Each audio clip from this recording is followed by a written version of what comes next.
Turning now to the White House, where President Trump is back home this morning after attending Super Bowl 59. He's now the first sitting president to attend the big game. Well, before the game, the president teased new tariffs this week while also criticizing judges attempting to block parts of his agenda. NBC's Alice Barr has the latest from Washington. Good morning, Ben and Kayland. In one example of the courts intervening in the Trump agenda, there's a federal hearing today about the paused mass buyouts offered to federal workers. Labor unions are requesting to fully block the program. President Trump returning to Washington overnight after becoming the first sitting president to attend a Super Bowl, making news before he stepped in the stadium with a new tariff announcement on imported steel and aluminum. Any steel coming into the United States is going to have a 25% tariff. And promising more tariffs are coming on countries that tax American exports. The growing list poised to potentially drive up costs for American consumers.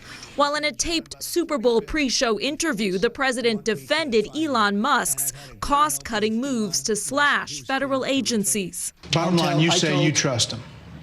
Trust Elon? Oh, he's not gaining anything. In fact, I wonder how he can devote the time to it. He's so into it. Indicating the Departments of Education and Defense are next in the crosshairs and pushing back against judges who have temporarily blocked some of Musk's Department of Government Efficiency actions and access. I disagree with it 100%. I think it's crazy, and we have to solve the efficiency problem. As Vice President J.D. Vance wrote, judges aren't allowed to control the executive's legitimate power, all adding to Democrats' alarm about the separation of powers. We are at a point where we are basically on the cusp of a constitutional crisis, seeing this administration taking steps that are so clearly illegal. With Democrats unwilling to co-sign the Trump administration's moves, a bipartisan government funding bill is in peril, building toward a potential government shutdown next month.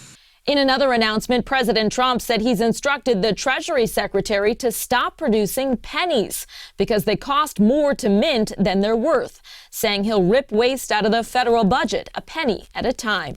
In Washington, Alice Barr, WCNC Charlotte.